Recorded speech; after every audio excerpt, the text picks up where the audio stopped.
Hi everyone, it's Grada, and I'm here to do our You Are the Miracle FM together. And I'm running a little bit late today because I wasn't feeling very well this afternoon suddenly, and I had to have a hot bath and lie in bed for a little while to recover. And instead of beating myself up, which I would have done probably 10 years ago. I used to be in the habit of beating myself up for everything. I was just lying there using the opportunity to tune into my body and go over some things that might have triggered my belly aches. So when I get a bellyache, I immediately start to feel panicky because my monkey mind goes crazy. And it starts to remember all the times that bellyaches led to bowel blockages, which are excruciatingly painful, and the times that I ended up in hospital with a nasogastric tube in, which is, pretty disgusting. And in the end, one time I nearly died from a bowel blockage. So Pete and I had to go to the accountant, and while I was sitting in the office there, I was getting some really, really excruciating tummy aches, and I nearly asked Peter to take me home, but it was an important meeting, and I know my belly aches had nothing to do with the meeting because thankfully all our bookwork is in order. And then I thought it probably had something to do with this morning's search to success, because we were dealing with our father issues. And I love my father very much, of course, but life isn't as simple as that. So we tend to think of life as like you right or you wrong. So right and wrong, things are black and white, you good or bad, you right or wrong.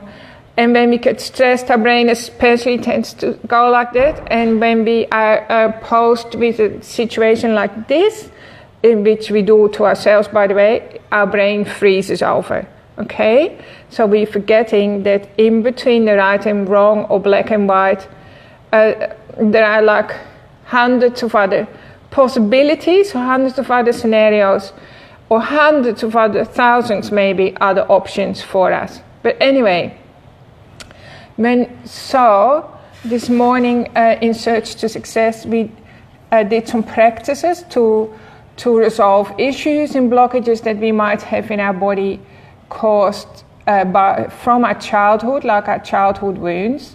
And trust me, we all have them. Even if your father was a saint, there's no way that you would have escaped some hurts, and they often still running the show in your body or blocking your success or your peacefulness or your health somewhere. And so, of course, I didn't get to the bottom of my father issues sitting at the accountant, by the way. Actually, just talking about it now, maybe what pops into my head is that my father definitely had issues with his bookkeeping. So my dad always had his own business, and it was pretty much a sort of a boom and bust. He used to go through cycles where maybe it went well for 5 years, and then suddenly it didn't go so well. And he definitely never always let his tax and his accounting go like years and years, literally till he couldn't open the drawers in his office. Thankfully by then I'd already migrated to Tasmania. But I know that as a child I used to find that extremely stressful. So it could even be a little trigger like that, because this morning we did some intense work with our fathers, our memories of our fathers, I should say, and the impact they had on us, and then sitting in the accountant. So I told my girls this morning, if you ask the question, why is this happening to me, or why me, that is never going to give you a satisfactory result. That's not going to help you one bit. So immediately you think, not that thought. So I did think for a second, like, oh no, not again. And I'm so fed up with my body cracking up on me and so on. And then the guilt comes in that Peter is married to a cripple and all those, catastrophe and on and on. And so what I did, I started to use some tools in my toolbox that I teach the girls at Search to Success. So first of all, the first one is breathing through my fears. So I'm sitting there blowing my belly out as big as I can, stretch it, and let it go. And that, amazingly enough, to my surprise, actually relieved it a little bit. So when we are fearful, when fear runs the show, and remember, fear is an acronym for false evidence appearing real. False, F for false, evidence, E for evidence appearing real. So I was remembering that, breathing deeply into my belly, because when you're fearful, your breathing kind of gets locked into your diaphragm, and our whole body tenses up, which makes the fear worse, and so on and so on. So I broke that cycle by breathing, thinking about, just feeling my fear, not really thinking of anything because I didn't know the reason. Just being there for my body, breathing into my body, and I was stopping the negative beating up like normally I beat myself up with a mental stick. I just was going like this, not that thought, because we learned that this morning as well, how to stop our monkey mind that runs the show. And after breathing in deeply for about 2 minutes, I suddenly had a really big hot flush, which was released something in my body. And after that, I was able to be myself and have a meeting with the accountant and with Peter and go over some papers. But on the way back, in the car, my pain came back, so I just did what I normally do and had a beautiful hot bath with essential oils, Epsom salts, and then I was lying in bed reading some of my favorite books and thinking about life and thinking about death and thinking of the meaning of my life.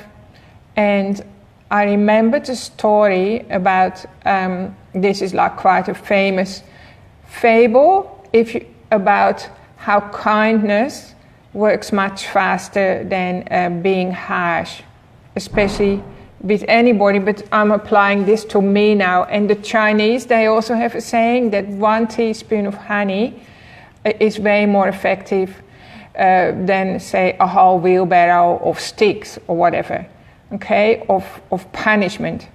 So there is this story that the sun and the wind had a contest, and they saw a man walking down the road with a winter coat on, and the sun and the wind had a contest. The wind said, let's see who can force the man to take his coat off. Let's see who can do it the fastest or the quickest. So the wind was going to blow the man's coat off, so the wind blew a gale, but all that happened was that the man, he clung tighter to his coat.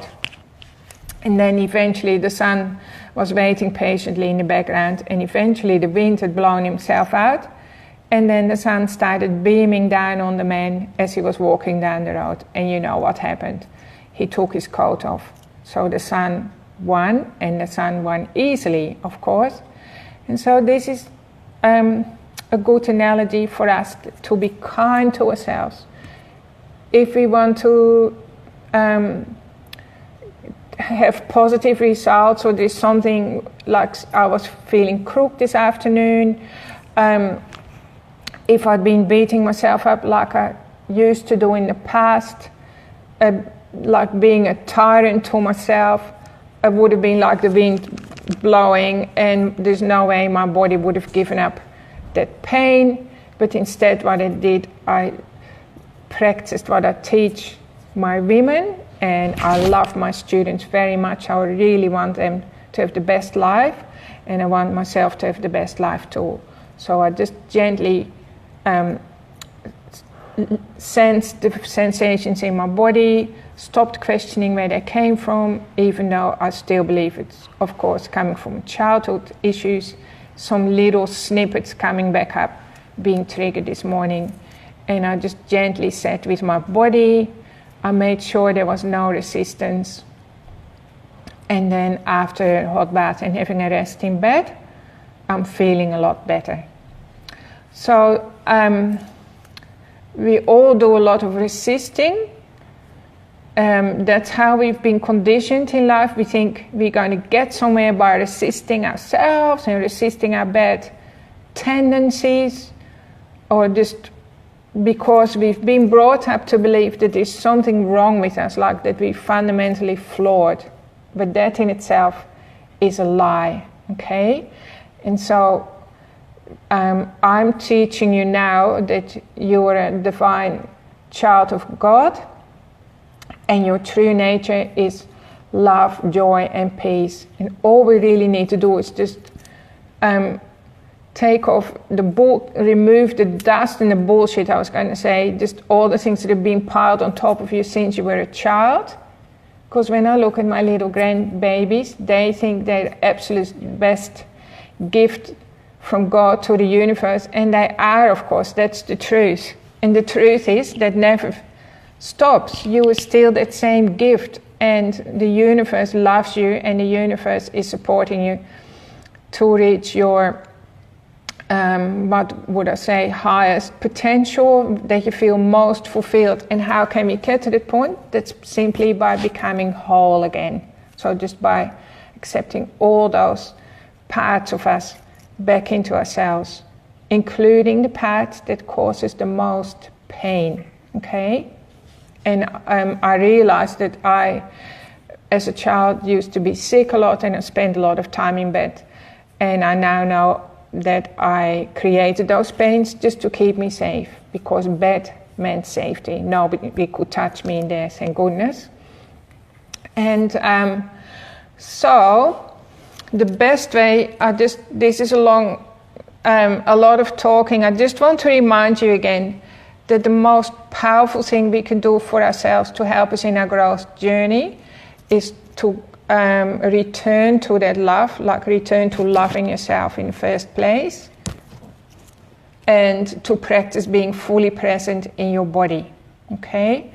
So to be fully present in your body, if there's anything that stands in the way, like anger, do your anger work, fear, breathe into your fear like I was doing today. By the way, when you feel fearful, you're not in your body, you're actually out of your body somewhere. So you have to gently bring yourself back in. Or just simply say to yourself, I love myself for feeling scared. Sadness, that's a collapsed energy. Just feel your sadness. Anyway, if you've done all that, or it's important that every day you still drop into your own body and be present for yourself. You are your own best friend, okay? You're married to yourself in the first place. And just be there. So I'm just going to slow down now for a minute. And you can do this with me if you like. And just listen to my voice. So I'm breathing in.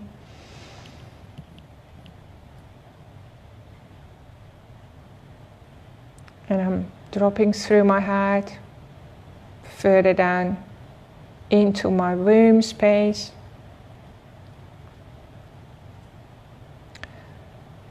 When we practice doing our womb space meditation enough, we start to become really, really safe and secure. If you can't connect with your womb space, just simply drop through your feet and connect with the center of the earth and bring up healing energy.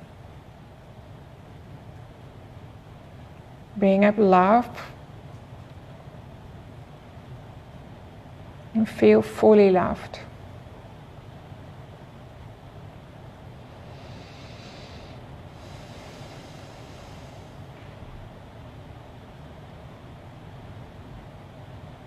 The more you open up, the more you relax, the deeper you relax, the more you open up, the bigger your container is, the more you feel loved, because there's no lack of love in the universe.